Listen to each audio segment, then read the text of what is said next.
when I first got my phone and was texting girls, like I would ask out a girl, and if she didn't say no, if she didn't say yes, I'd always play it off as if my brother stole my phone. That was my go-to move in elementary school. So Usher Raymond, I know what you're doing. I'm on to you.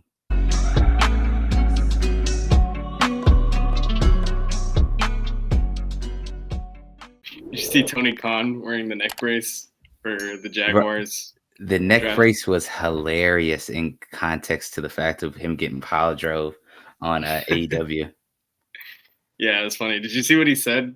He was like they had him on NFL Drafts like network this morning or something, and he was like, "Yeah, AEW is like one of the best competitors in any like sports. Like we're the Pepsi to WWE's Harvey Weinstein," is what he said on live television. That's such a crazy comparison. Crazy, yeah. And like, then the guys on the desk were just like, "All right, thanks, Tony." I did see that. I was just confused that they're like, I don't get the connection. Like I just don't get the connection at all. Like it's crazy. Well, I mean, I think he's doing it because Vince and Harvey probably have more in common than we previously thought.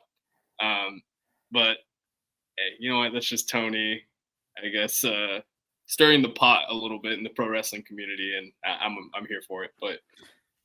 And honestly, I am one of those people that like I don't dislike Tony Khan that much. Like I really don't. Like I actually have an appreciation for Tony Khan and what he's done with AEW. Like whether you like it or not, WWE in 2024 isn't WWE without Tony Khan and AEW. Yeah. You're 100% right, man. Competition made WWE better, and AEW is that competition. And I hate the tribalism too. And before we get into a whole wrestling thing, because I know this will probably get cut anyways, but like the tribalism of just like, oh, I'm either team WWE or I'm team AEW. It doesn't have to be that way. Like you can all enjoy pro wrestling for what it is. You can have a preference as to which one you enjoy watching more, but you don't have to hate. Like pro wrestling's pro wrestling at the end of the day. But anyway. If you are tuning in to this podcast right now, you are tuning into the most important episode of the Art of Recording podcast. Would you say that, Ethan? I mean, we took a week break, but we're back. It's good to be here. I mean, we had a little bit of beef talk that we need to update the people on. A lot of beef talk, man. Pause. But yeah. Yeah. Man, that did sound kind of weird. Anyway, if you came here for weird ending sentences and all of the crazy shenanigans and what's going on in hip hop and the pop culture world, well, you're in the right place because this is the Art of Recording podcast.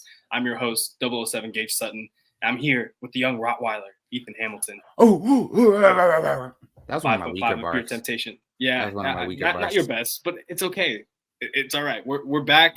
The energy, I'm sure we'll pick up throughout the episode because we got a lot to talk about. We took that week off, and in this last week, we've seen a lot happen in the development of what's going on in this hip-hop civil war.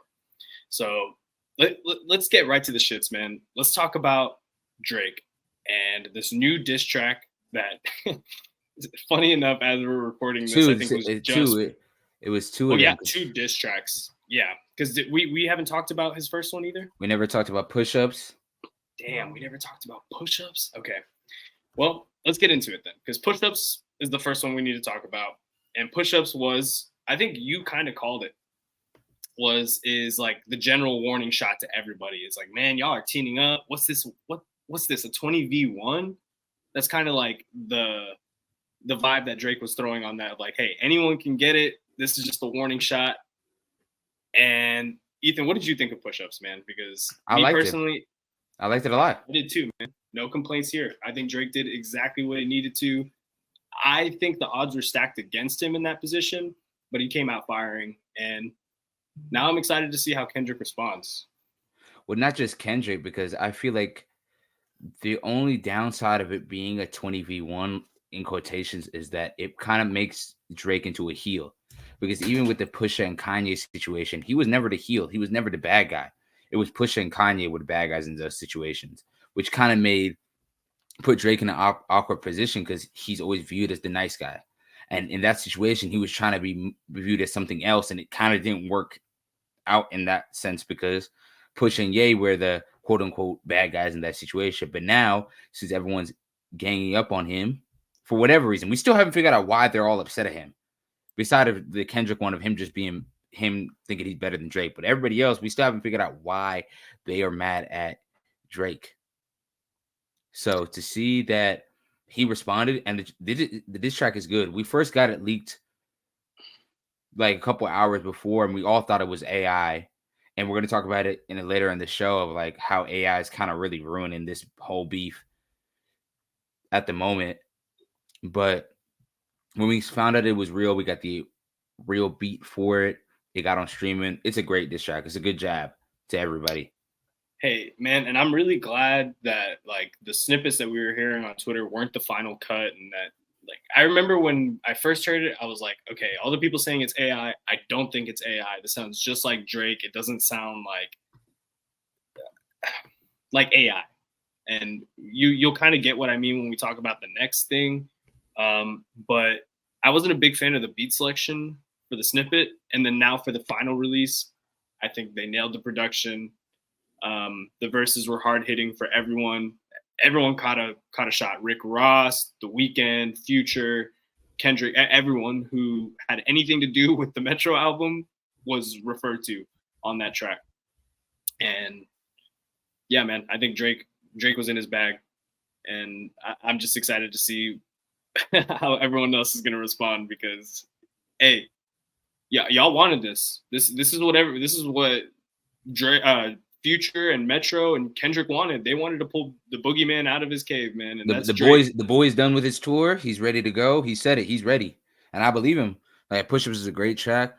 And I appreciate Ross responded in like 2 hours when Push Ups came out. The whole white boy line and everything. BBL Drizzy. I think it's hilarious, but I'm kind of over. It's funny.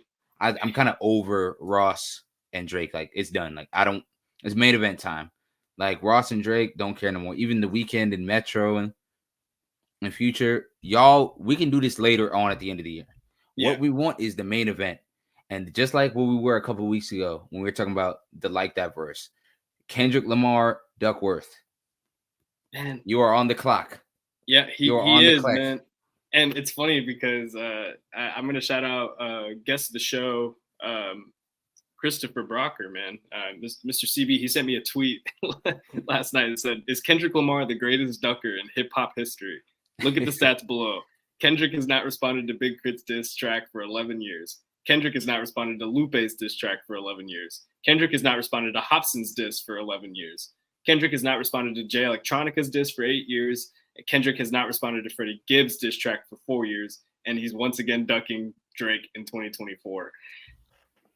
Hey, I mean, listen, this is the thing that a lot of Kendrick fans will defend him and say like, oh, well, he doesn't need to respond to these guys. They're not on his caliber. Okay, that is irrelevant because Drake was going at guys who were nowhere near on his level with Meek Mill and Pusha T commercially, not even close to what Drake is doing. So that argument is like, why Kendrick hasn't responded to any of those other artists? I don't know if he was ducking smoke or he was just saving them from their grave sites, but Kendrick has to respond now. And it's got to be soon. Like, I don't like to put time frames on people, especially for what's going on right now.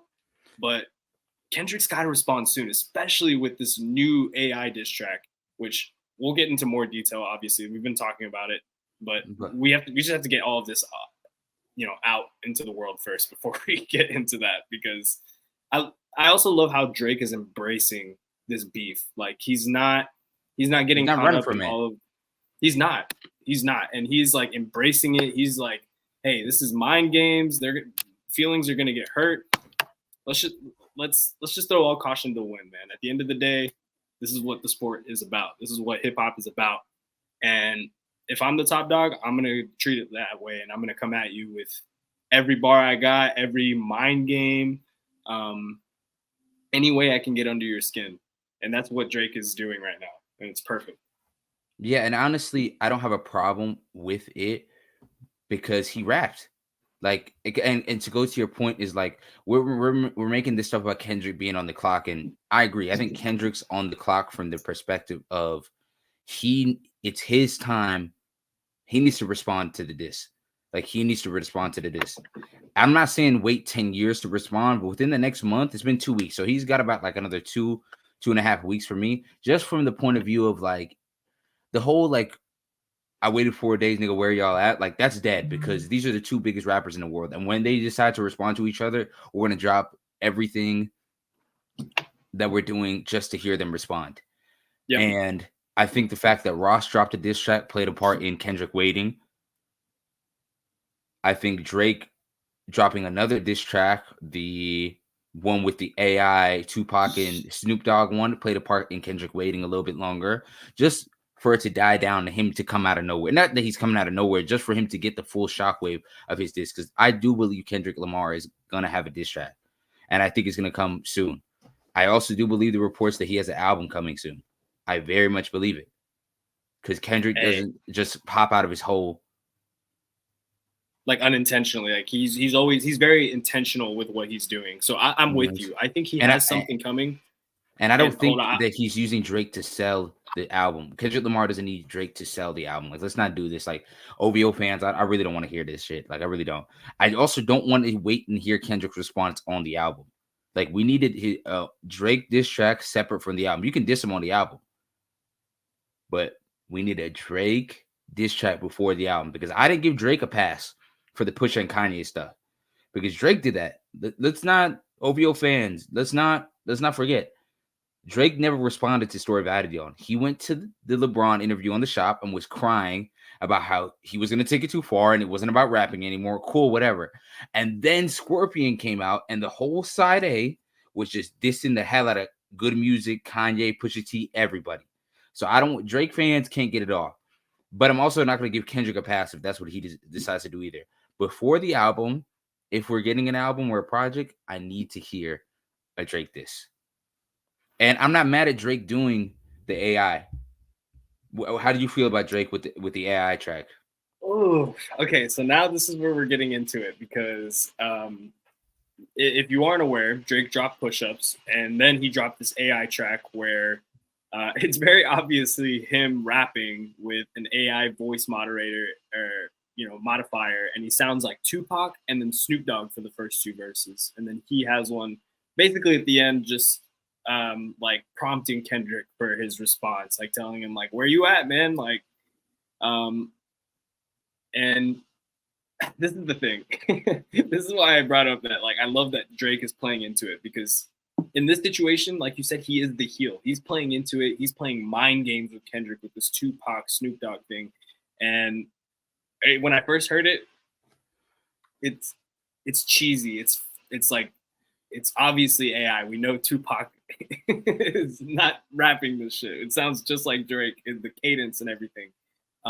But just the idea of like Tupac rapping to Kendrick of like, you've got to respond. You've got to say something to this. And then using like some of the things that he might use against Drake as ammunition of like, oh, he's a light-skinned Canadian. Oh, he's into young girls. He's trying to do the 8 Mile to himself a little bit. Yeah, he's trying a little bit. Sting out of whatever Kendrick might say to him. I think it's a brilliant chess move in the sense of just playing mind games with Kendrick. And that's all Drake has to do.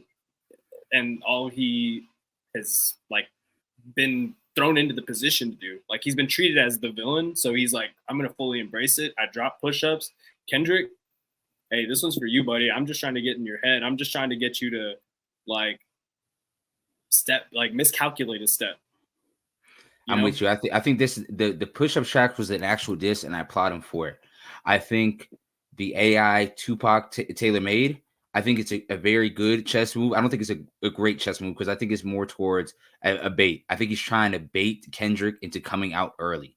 Yeah. I don't think it worked, because Kendrick still hasn't come out of his hole, and this track got taken down by Tupac's estate, like for threatening to cease and desist. So I don't think it worked. I think more so it worked from the fan perspective, because do I think Kendrick really sweated over that one? No. I think he watched it. He said, okay, this is what we're doing. Say less. Say less. Yeah. I think it was if anything, it was more so towards Kendrick's fans. Like, hey, is this your savior? Is this your king? Because I got Tupac and Snoop Dogg, his idols, on the track saying that he needs to hurry up and he's letting us down. I think it was more so towards the fan. And I think it's a great, I think it's a little corny and cheesy because it's playing the internet games. But when you rap, you get to do the internet games. You get to do the memeing. You get to do, like, 50 Cent did this stuff with Ross. Like, you get to play the internet games. When you rap, then you get to do stuff like this. Drake rapped on push-ups. He gets to do stuff like this. So I'm giving him a pass from the beef perspective of it. You know what I'm saying? Like, from the perspective of, like, is it a good move or not? I think it's a little bit of a good move. I don't think it's like a haymaker or nothing. I don't think it's a point, because at the end of the day, he still has to take it down. It didn't make Kendrick come out of his hole early. And it kind of came and went. Like, it really did. And I think it's a solid, I think it's a solid track. I think it's really creative, but it came and went. It ain't do the job of Kendrick getting out of the hole, because that's what the point of it was. I don't know if it took this thing out of Kendrick's disses. We got to wait to see what Kendrick's disses are. But I'm not mad at it. Like, I just think it's cool. Yeah. So that's interesting because, like, I was thinking about it and I was like, so this song isn't obviously, because it's being taken down by the estate of Tupac and Snoop Dogg, which, by the way, Snoop Dogg's not even dead. So Snoop Dogg woke up, saw this, and was like, what the fuck? When did I record this? Like, I don't think he cared. I think you saw him pant at a death row thing. I've been hearing the conspiracies about, like, just in general, like, AI and it tracing back to Universal and Drake. So I'm definitely peeping that. Like, I know the Joe Budden podcast did a really good job of breaking down the theory. So I don't have all the information in front of me, but yeah. But I guess going back to Tailor Made, I was thinking about it and I was like, well, Push-Ups is on streaming services and obviously is like the first legitimate, like, diss and the first legitimate response to, like, that from Drake. I think Tailor Made is going to get, like, lost in the shuffle in the sense of, like, it's not going to be on streaming services. It's not going to get talked about as much as Push-Ups because it's not, I guess, canon. But I think it definitely will have its place in the history of this beef. Like, when we look back at it years from now, we're going to be like, oh yeah, Drake dropped Push-Ups. And then he also dropped this other track. And he co-signed it because he basically co-signed the AI. Yeah, because absolutely. And that brings up a separate point, because we had a couple of days after Push-Ups come out, there was a leaked Kendrick, what we thought was Kendrick AI, and it very much sounded like Kendrick. And I don't think it was bad because it was rumored to be like a 5-6 minute diss track, and that was only a minute and a half. And I thought it was cool from the perspective of it was really just the intro. Like, the beat switched up at the end. He was dissing J. Cole, but it was nothing. It was a light little jab to J. Cole and him acknowledging the fact that he really wants Drake now. Like, now that he got Cole out the way, it's really about Drake. And I'm not, like I said, it's hard because I subscribe to the mindset of, like, there is no rules when it comes to this hip hop diss track. Whatever you say, you have to be prepared for the consequences for whoever takes it. Like, there is no too far. Like, there's too far to whoever says it, and then you have to deal with it. But there is no general too far line as far as, like, wife, kids, families, the dead. Like, okay, as far as rap beef goes, like, that's how it's been. That's how it always been. But it does not excuse the fact that you should be prepared for whatever comes your way. I'm 100% on board with you, and I think the same argument can go with the AI, that Drake has to be fully prepared for the, like, the repercussions of using this and all of the hate he's gonna get, all of the, like, negative feedback he's gonna receive for using AI. But I kind of want to shift the conversation to, like, a different part of the music industry, with Tupac, obviously being dead and using his AI. I was watching a Sean C video actually recently where he was talking about Kendrick using Tupac on To Pimp a Butterfly at the end of Mortal Man.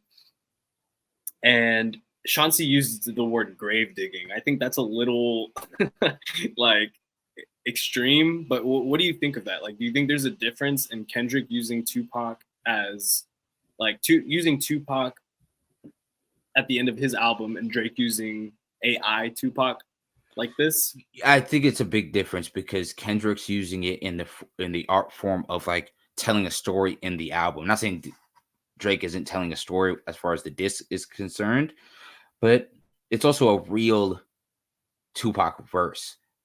Yeah. Like, is it real Tupac line? You know what I'm saying? The deep fake is its own different thing, and it's not the same thing as, like, I hate when people are comparing the two because it's not the same thing. And I'm not shooting Kendrick Bale. I'm not shooting Kendrick Bale. Here's It's another not the thing same thing as AI. We'll give Sean C. I'll refer back to the Sean C thing because he also said that Kendrick, I think it was on the Heart Part 4 where he referred Part 5 where he uses the Part 5 where he talks about Nipsey Hussle. No, where he's talking about Nipsey Hussle and where he said that like he would have forgave Nipsey Hussle's killer.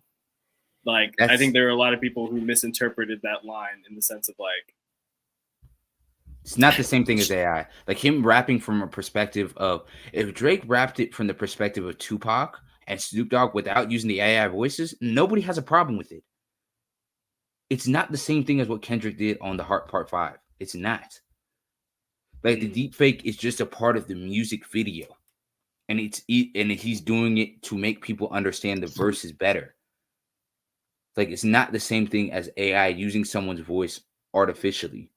Same with Mortal Man. Mortal Man, he's using an actual Tupac voice recording, and repurposing it, which is and got permission from the family. It's not the same thing. And it's not to say I have a problem with Drake using the AI.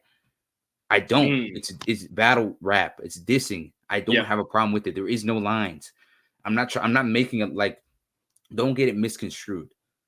I'm not bashing Drake from using AI in the diss towards Kendrick. I think the AI use in general is just kind of corny, but I'm not mad at him for using, like, when you rap push-ups, you get to do stuff like this. If he didn't rap push-ups and just did this, then I would have an issue with it. Yeah. But he did push-ups, so I don't have a problem with it.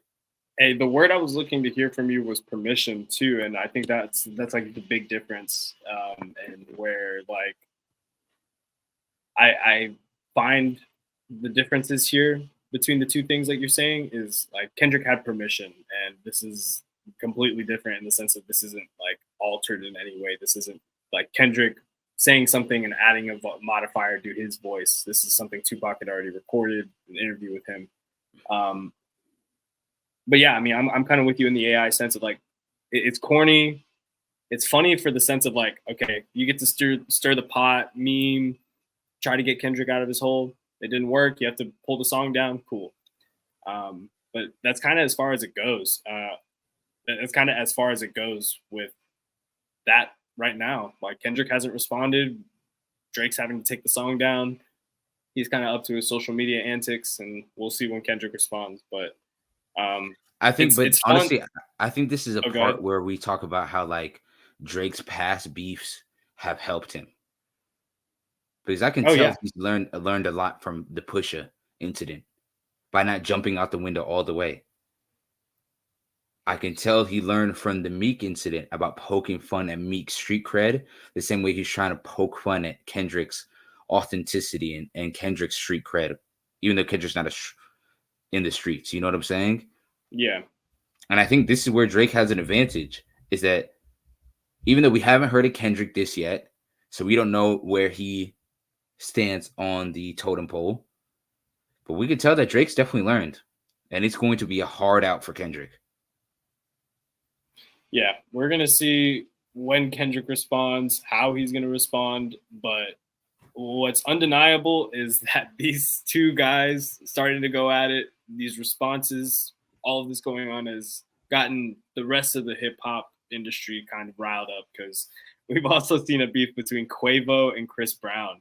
And Ethan, I think we mentioned it a little bit like on last week's podcast or the last episode of the podcast. Since then, we've gotten a Chris Brown.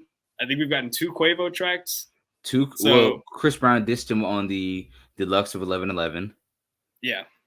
Quavo dropped 2 diss tracks, and Chris dropped another one. Like, I like how the singers are restoring the feeling. Those are diss tracks. Those are haymakers they're throwing at each other. Hey, Chris Brown said some crazy shit. Said that it should have been Quavo instead of Takeoff.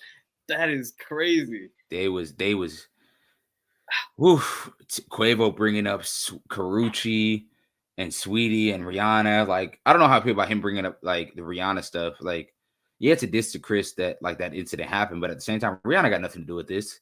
Like, why is, you know what I'm saying? Like, that's where I'm like, Same with Sweetie. Sweetie got nothing to do with this. Like, I don't know. I just think it's like it's getting personal. It's getting personal. Yeah. Like him bringing up Takeoff is like, I like how Quavo flipped it and had Takeoff like a Takeoff hook feature on the disc. I thought it was I thought it was really, really good. They were throwing haymakers at each other. I was gonna say a lot of people didn't like that Quavo song. I didn't think it was stronger than his first one. I think it's better than the first one. You think so? Yeah, I really, really like Quavo's. See, I think the substance in the first one was probably better. Like, I think he got more like what's the word? More like critical shots in the first one. The second one was more of like I do have Offset or Takeoff on this one. I think it was just a better song in general. Maybe I'll have to go back and listen to it again. But. Yeah, you're sleeping on that. That Takeoff hook was really good. Or chorus was really good.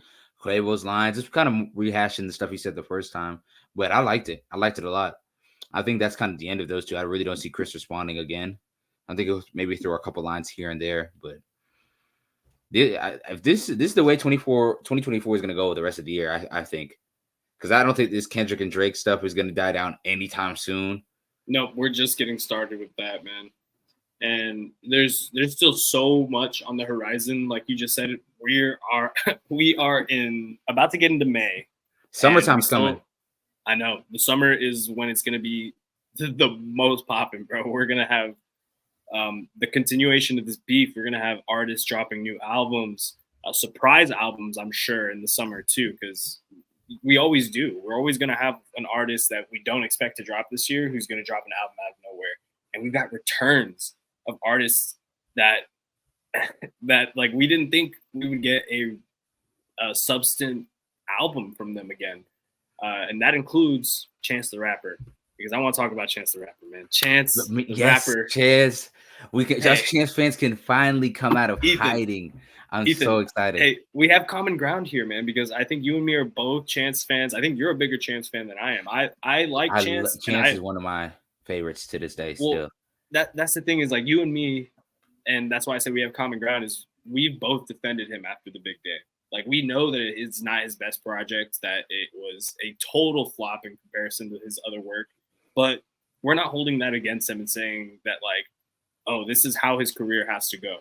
You can bounce back from a bad album, and I think this is exactly what Chance is about to do, because if you've heard the snippets that he's been putting out on YouTube, on social media, for like the last 3-4 years, they've been crazy. High and Lows was amazing with Joey Badass. He had the Buried Alive, this one he just dropped. Buried Alive was insane. Starline Gallery. Like, I love Starline Gallery too. And that's going to be the title of his new mixtape, and I'm pretty sure we're going to get it pretty soon. I would assume end of summer. I think we get it. And I have no problem with it. It's supposed to be an amalgamation of a bunch of African artists sounding.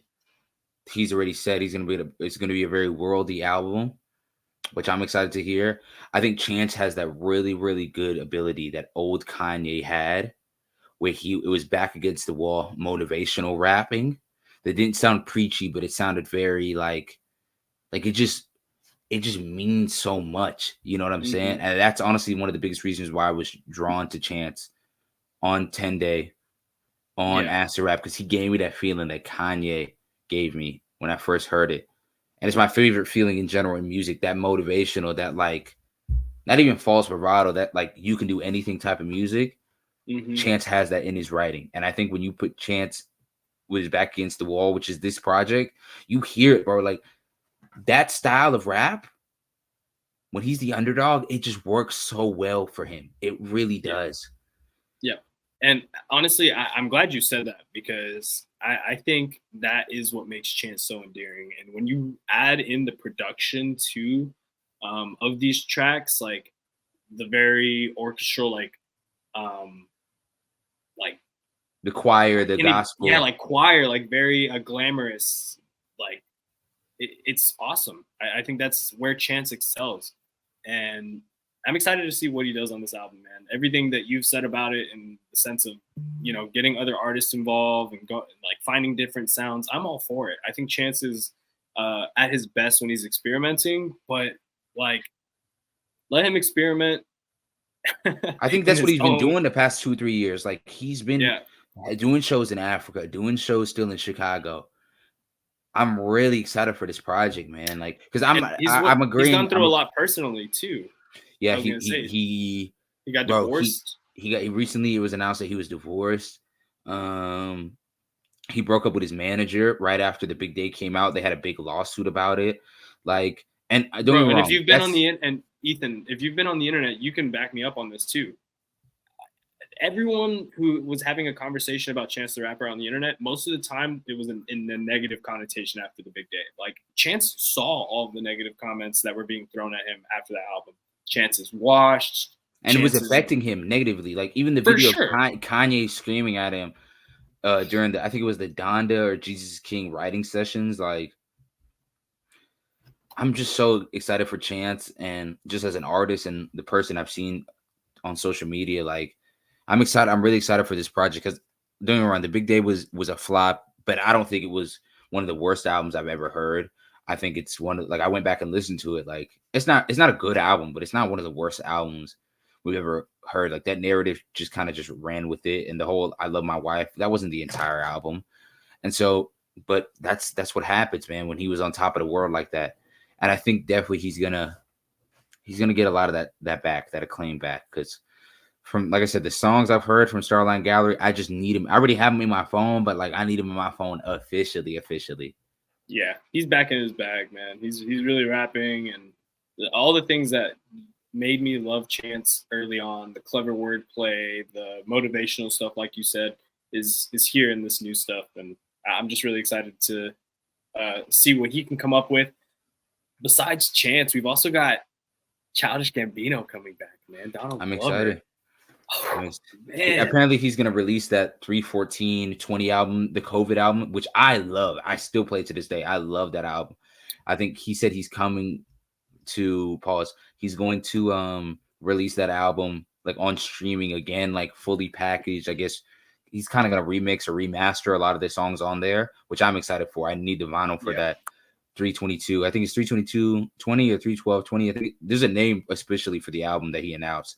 And then we're going to get the final Gambino album. So the next 18 months for Chance and Gambino is going to be really, really big. He even got a crazy like Kanye verse, like that sounded like Yeezus Kanye. Man, I'm excited to hear what Gambino's got, especially because he's been previewing a lot of the music like on his radio station, which is very similar to like Blonded. I think he's been doing it on IG. I think it's called like Giga Radio or Gilga Radio, and I've been liking the snippets so far. Yeah, me too. From what I've heard, and everything that's going on in hip hop right now, this is the perfect time for a Gambino return. And I think I saw a quote from him that was like, "Oh, he just had some other side quests to complete. Like, he wasn't done." So. Yeah, man, I'm just really excited. I think it makes me feel a little nostalgic too, since these are like a few of the guys who were like really influential in the like start of my love for hip hop. So I'm just excited to see them both come back and drop albums here in the near future. Absolutely. But honestly, I think that wraps up kind of all the music. Actually, that's not true. What you got? What you got for us? This one kind of ties into music, but I think it can extend into something else completely. So I saw this other thing on social media this week that Usher's son stole his dad's phone to message Pink Pantheress, and I just thought that was like Usher's son. Yeah, so why are you saying Usher's son in quotation? Usher's son was not messaging Pink Panthers like that. That was Usher. That was Usher. I know that move. That used to be my go-to move in elementary school. Like, sorry, Ian and Nicholas, my brothers, but I used to, like, when I first got my phone and was texting girls, like, I would ask out a girl, and if she didn't say no, if she didn't say yes, I'd always play it off as if my brother stole my phone. That was my go-to move in elementary school. So Usher Raymond, I know what you're doing. I'm on to you. All right. So see, that wasn't the way I looked at it at first. I was like, man, okay, the son is actually like that's smart. If my dad was super famous, had all of these famous celebrities, just following them on social media, why not? Why not sneak in there, send a message, be like, hey, let me pull up to the next show. I think it was it was a good move. But looking at it from your point of view, yeah, that is a nasty word from Usher. Yeah, that's I don't believe not one bit that was his son. I don't believe not one bit that was his son. But I am excited because honestly, I would do that move too if I was Usher. Fuck it, like that. Oh, my son's, especially if you message it like one of the new artists. Oh yeah, my son loves your work. Like, you know who Pink Pantheress is. Like, she's fire. Like, you know who Pink Pantheress is. Like, come on, cut that out. Yeah, I do think that's a pretty funny story. Either way you look at it, whether you think it's Usher or Usher's son. But Ethan, anything else we need to add for this music, or anything else you want to add on Usher's son? No comments about Usher's son. Yeah. Nothing music related. Like I said, I'm just excited for this summer, man. It looks like it's shaping up to be a really good summer for music. And here at our recording, we got y'all. We got y'all with the music updates and even the sports updates, because end of the season for the NBA. I know, Gage, unfortunately, your team's not in it. I got both my teams in it. So and we leave them with something. Teams. Yeah, the Mavs and the Lakers. The Lakers are about to get broomed out of here, but it's okay, man. The rebuild is coming soon. You're a Mavericks fan. You're not. I'm a Lakers fan too.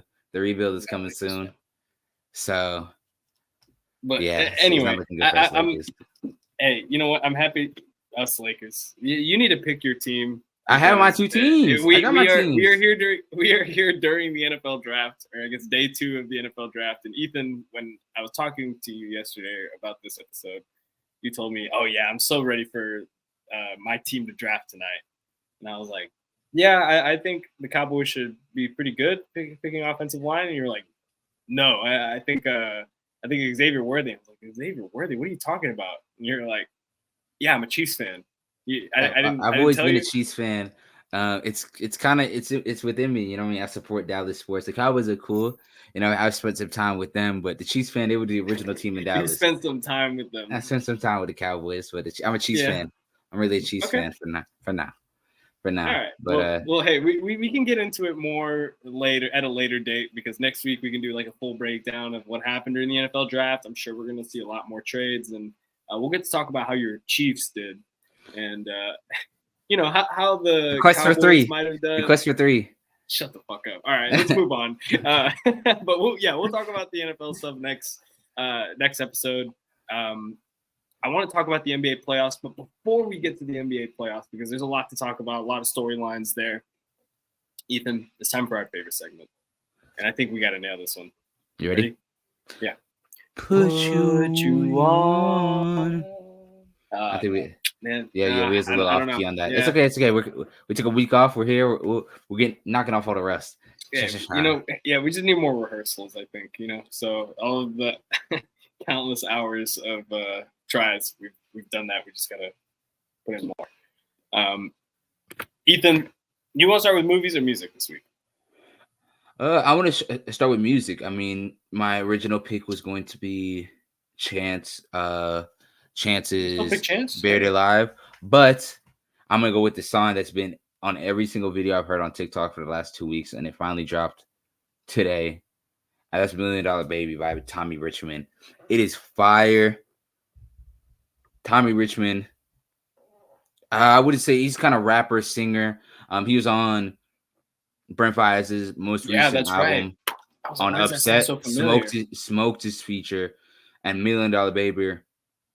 I don't know how you haven't heard it on TikTok. It's been playing literally nonstop for the last 2 weeks. But fire song. That's my pick for the week.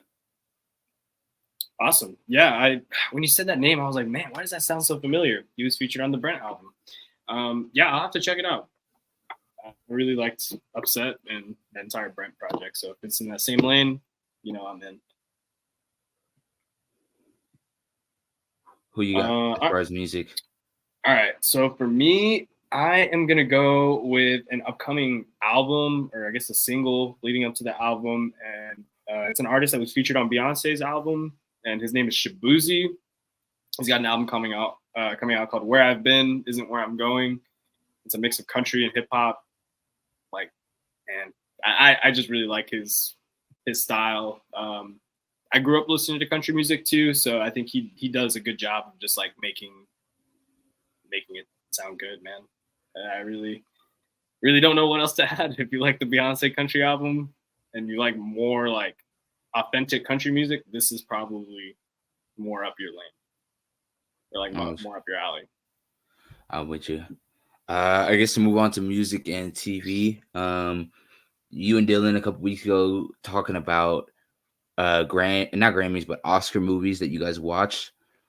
I wanted to go back and check some of the movies I didn't watch that were Oscar nominated, and I went and watched Past Lives, which is it's not a rom-com. Now, there's nothing funny about that movie, but it's a romantic movie.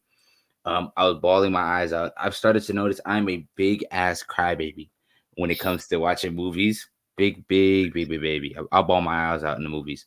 Past Lives, great movie. I think Dylan just told me something about that movie too, so I'll have to add that one to my list. Man, I watched movies with Dylan this weekend. Okay, I'll throw out two. Because we watched Akira this weekend. Neither one of us we watched Akira in the original sub, and I don't know, Dylan. Well, we might have to bring Dylan on to talk about that movie some other time, but he wasn't the biggest fan of Akira. Yeah, he didn't really like Akira. I guess it was like completely different from like what he was expecting, and in my point of view, I think it was completely different from what I was expecting. But after the movie, after I sat with it and like everything, I completely understand why it's so important and why people love it so much. It's not my favorite movie, but I think it's very good. The other movie that we watched was Crazy Stupid Love with Steve Carell and Ryan Crazy Gosling. Stupid Love is amazing. I love it. Hilarious. Yeah, hilarious. A very fun movie. Very. I had never seen it before, so if you're a Steve Carell person, you like The Office, this is right up your alley. And if you don't like the way that La La Land ends, this is a Ryan Gosling, Emma Stone movie that ends happy. So that's good to hear. Yeah, Crazy Stupid Love is iconic. It's a great movie. I guess let's start breaking down the NFL playoffs. Let's speed run through playoffs, man. Huh? NBA playoffs. How did I mess that up? Hey. Jesus Christ. But yeah, let's start breaking down the NBA playoffs because I know we're recording this as the series is tied 1-1 between Milwaukee and Indiana. So game 3 is going on right now as we record this of the first round. Ethan, how are you feeling about your Dallas Mavericks? We're not going to talk about the Lakers yet because they're not your team. The Dallas Mavericks are my team, and I will. No. They're not. We'll talk about they are. We'll talk about the Mavericks first, but I will talk about my Lakers. As far as the Mavericks go, I think they're in a good place. I'm surprised how well they've done defensively on the Clippers. Like just in general, I told you Luka got a lot better defensively. Yeah, I told you him and Kyrie taking on the challenge of guarding James Harden is going to be the difference in this series.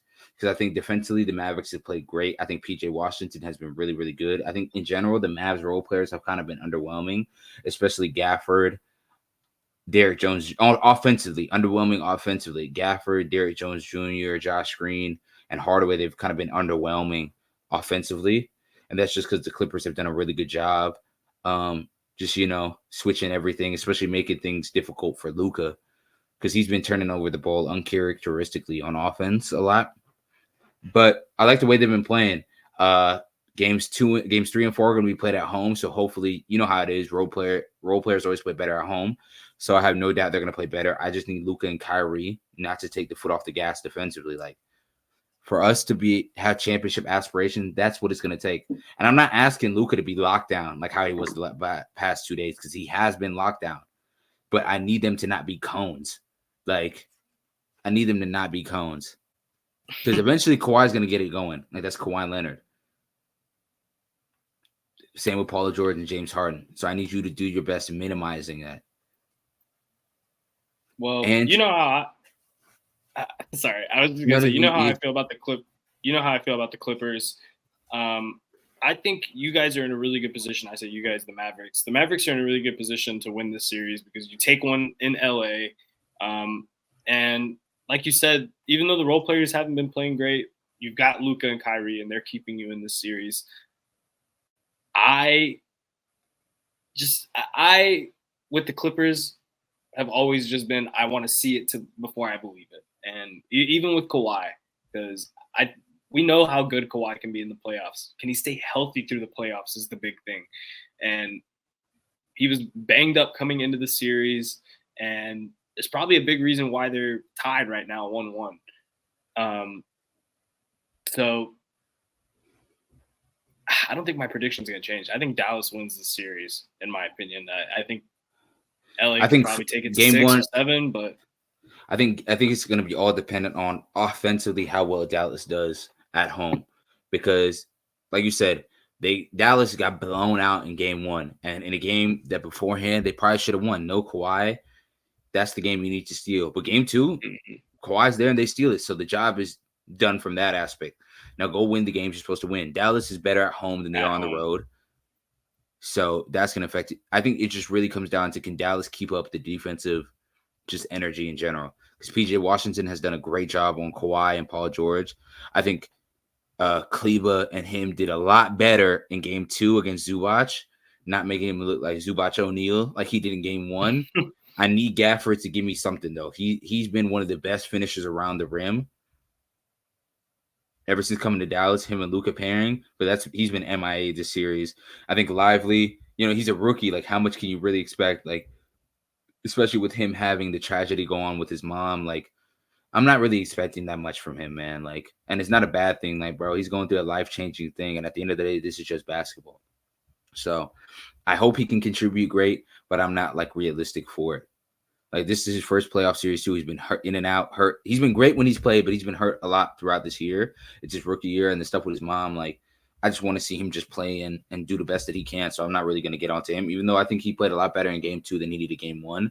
Not allowing Zubac to get him and Gafford in foul trouble. Because I think if they can do that and let Kleba and PJ Washington play those stretch minutes towards the end of games, which I think they do really well, and kind of take Zubac out the game, that's where Dallas, I think, is at its best. Especially if they can start getting production like in and around the rim, just easy points like lobs from Luka and Kyrie. I think they'll do a lot better. Yeah, it's going to be interesting to see how this series plays out. It'll be fun to see how far the Mavericks can go too, because I think the Clippers are probably the toughest matchup they could have gotten in the first round, or one of the toughest matchups. And yeah, who would they play next? I guess the winner of OKC, not OKC, the winner of Minnesota and the Suns. And I think Minnesota's probably going to 5-1 that series. I really don't see Phoenix turning it around. Like, that 3 of Booker and Beal and KD, they just don't fit, man. They really just don't fit. Yeah, they're rough, man. And it's weird because they got some momentum. They were kind of figuring things out, but right now they just look lost against the Timberwolves. And shout out to Anthony Edwards, who's playing great, and Jaden McDaniels too, who's, man, he's crazy. Both him and Ant. Anthony would play that good in game 2. He really didn't. Him and Cat didn't. But the fact that they were still able to blow them out, it's just a testament to how good they are defensively. Like, Rudy Gobert is this playoffs actively trying to rewrite what people have been saying about him defensively. Like, him being a liability and you can't finish games with him, because he's been the biggest impact player. Rudy Gobert is a very good player. And he's been absolutely deterring any points at the rim, especially from Booker and Beal. You think the Mavericks match up well with them? It's hard because, like I said, that's the best defensive team in the league. They match up well with us. Like, it's just going to come down to them. Is like, can Ant and Cat be those guys on offense? Can they produce when the time comes? That's what it really was going to boil down to. Is those 2 scoring points. Defensively, I'm not worried about them. They have length, they have size, they have rim protection. Like, Nickeil Alexander-Walker, a really, really good 3-and-D player this year. Jaden McDaniels, one of the best defenders in entire basketball. Rudy Gobert, probably the best defender in basketball. One of them at least, especially the best rim protector. They have it. They have Mike Conley, a solid man, a guy off the bench. Like, they have these pieces. It just can't Ant and Cat put it together offensively. That's really what it's going to come down to. And not to count my chickens before they hatch because we got to worry about the Clippers. But yeah, that's just how I feel. And then moving on to the Lakers, like they're just so cooked, man. Like this is the exact inverse of what happened last year against the Nuggets. Like last year against the Nuggets, Austin Reeves, Rui Hachimura, like not really D'Lo, but in general, the role players and 3D players were holding their own. And then LeBron and AD were just outplayed by Jamal Murray and Jokic. That's really all it was. This series, it's not been the case.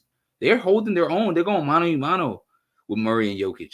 The role players have stunk it up, bro. Like D'Angelo Russell's been so stinky outside of game 2. Rui Hachimura is not a good fit on this team. Torian Prince hasn't been good. Austin Reeves hasn't been good enough. Like they're just not good, man. Like the Lakers are about to blow it off. They're so cooked. Darvin Ham, he's not been good.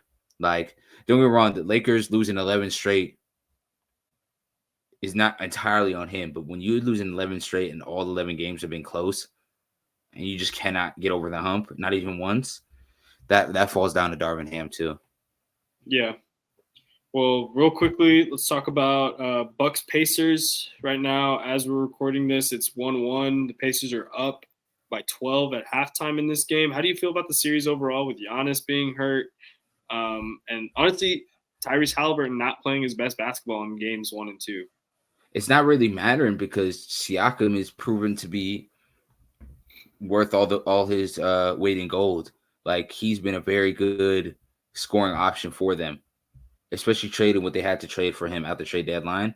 He's helped them tremendously because outside of Halliburton having that really good month and a half to start the year and the play-in tournament scoring wise, he's been like ever since he came back from injury, he has not been the same player offensively. Like at all. He's still been a really good playmaker, but scoring wise, he has not been good. He has not been good at all. But Siakam's been able to carry the workload. Yeah, I agree with you. I think Siakam's been a huge addition for the Pacers. I want to see Milwaukee get Giannis back because the series just feels like it could be so much better with Giannis playing. And, I think if Milwaukee loses this series, they're in a weird position because you fire your coach midway through the season, you hire Doc Rivers, and then you go into the playoffs as a higher seed going against a rival, someone who they have a lot of history with this season, and you don't have your best player. I still think it's a failure, though. Like, if you lose to the Pacers in the first round, it's a failure, even if Giannis didn't play. It's still a failure. So, like, what do you do? Where do you change the roster? And it's hard to, like, start pointing blame at anybody because, well, it's Doc Rivers. He just came in. Giannis wanted Doc. He didn't want who they have as the coach before? Was who becomes the scapegoat in this situation? Because you're not getting rid of Giannis, you're not getting rid of Dame, you're not getting rid of Doc. Doc's gonna get fired after this year. I feel like. You think Doc will get fired? Yeah, but it'll be Giannis' fault. If they lose in the first round, it'll be Giannis' fault. It'll be all his because it's like you brought him in. You guys were 30 and what was it, 11 when he came in, and you guys have gotten worse. Objectively, you've gotten worse. I mean, just the idea of switching coaches halfway through the season, it was already kind of weird to me, especially when they were one of the better teams in the East. It wasn't like they were like losing a lot of games, or were they everything that like they were expected to be with Dame and Giannis? Maybe no, but I don't think it required them to change coaches midway through the season. We'll see how they're able to bounce back in the series. I think if Giannis comes back, they win. But if not, it's not looking good for them because Indiana is playing really inspired basketball with Siakam. And if Tyrese can find his step, get a little healthier, they've got a good chance. Real quickly, again, we'll go through another Eastern Conference series, the Cavs and the Magic. I don't think we'll have to talk about this one a lot. Cleveland leads 2-1. I think the Magic are good defensively, but they just can't. Yeah, they don't have the scoring. Yeah, they really don't. Paolo's nice, but it's like Franz has been underwhelming. Like they just don't have the scoring guards. Like I think that's their next priority to take a leap as a team is like find that number 2 guy next to Paolo because I think Paolo's great. I think he's severely underrated in the grand scheme of things, but they just need a scoring guard to take them to the next level. Okay, so let me take it a little deeper for you for Cleveland. Obviously, they're up 2-1 in the series. Nothing's set in stone yet. Assuming they win this series, though, how big do you think that is in like the possibility of them retaining Donovan Mitchell? Because I know there are a lot of people who are saying that like him returning to Cleveland next year or for like the foreseeable future, a lot of it is depending on how they do in these playoffs. So like, do you think you make any progress by just getting through to the first round, or do you think it has to be something more substantial? Do you think they have to make it to the conference finals? I think winning this round is very important. I still think they lose Donovan Mitchell, and it sucks because he's their best player, and I think he's the best shooting guard in basketball. But like, you just like the lack of development that Garland has had since Donovan has come, because now Donovan's kind of like he's been the point guard. He's been the point for the balls in his hands, not Garland. Garland's definitely taken a step back. And even with Mobley has not developed offensively. Still there, like him and Jared Allen don't work together anymore. Like they just don't. And it's hard to see Donovan wanting to stay because he, like you look at a team like Miami that's kind of already in the stages to. They've already said they want to build around Bam, and I could see them going in for Donovan Mitchell to pair him with Bam. I could see it, especially with Jimmy Butler getting older and he's getting more injury prone. How do you feel about these guys? The Spurs maybe because the Spurs already said no to the reports, at least to Trae Young, which I think is mind-boggling. Saying no to Trae Young, especially they're leaning towards DeJounte Murray, which is a problem in and of itself. But well, you know how Pop is about his defense, bro, and we know Trae Young cannot hold his water defensively, and a lot of people were like, "Oh, well, Wemby can cover that up," and I was in the same camp. I think Trae Young's offense was, too good to pass up, but I don't know. That's just the way the organization works. They like the defensive upside. They want to be able to have that defensive flexibility and not have someone be a liability. But anyway, we're getting off topic. The Spurs aren't even in the fucking playoffs, so we can move on. Thunder Pelicans. It's 2-0 right now. Thunder up in the series. I want to applaud the Pelicans for trying, but they're out there without Zion, and I think they're gonna have to call it quits on the BI Zion experiment here after this season because if I'm BI, I want out too. Like at this point, like they don't trust you all the way, and you're too good of a player to be here. Like you're too good of a player. And from the Pelicans standpoint, it's like he's standing in the way of Zion, and he's standing in the way of Trey Murphy and Herb Jones. Trey Murphy is good. Trey Murphy is really good. He's been the biggest problem is CJ McCollum, but that's because he's just regressed as a player. But I think after this season, I wouldn't be surprised if he just moves on. Yeah, the Pelicans are going to have some interesting roster choices to make because, like you said, CJ's getting up there in age. They've got Trey Murphy on the roster, who's really good. I'm sure Brandon Ingram would get them some significant compensation. He's still a very good player. And I don't think it has anything to do with him not being good. It's just he's not a great fit with Zion and what the Pelicans are trying to do. So he's definitely someone I could see be on the move if they, lose in this series, assuming they do to the Thunder. All right, and the last series we'll talk about before we wrap this up, the Celtics and the Heat. With this series being tied 1-1, I'm surprised the Heat were able to take Game 2 from Boston in their own arena. How are you feeling about the series? Do you think there's any reason for Boston Celtics fans to actually be legitimately concerned? No, but it just proves my point. The Boston Celtics are going to go as far as Kristaps Porzingis takes them. Like he is the biggest X factor for them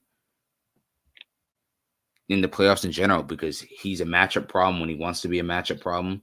When he goes MIA, it leaves Boston vulnerable, especially with Al Horford being up there in age.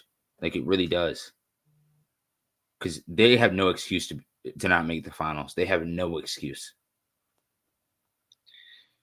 Yeah, it's going to be really, really bad if they lose in the first round to the Heat.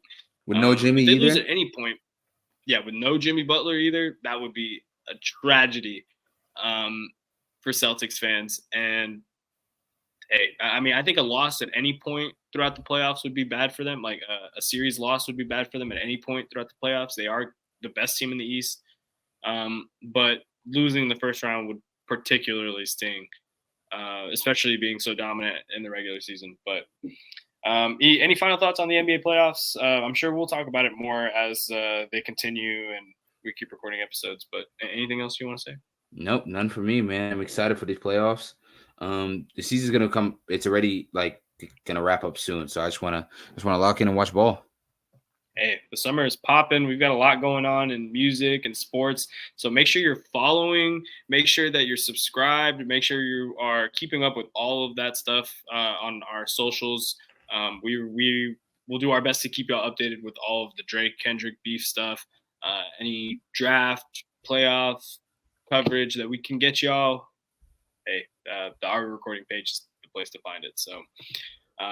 Thank you guys for watching another episode of the podcast. We really appreciate y'all tuning in. It's been the young Rottweiler, Ethan Hamilton. And I'm 007 Gage Sutton. Thank you all so much for watching. We really appreciate it. And we will see y'all next time. Peace.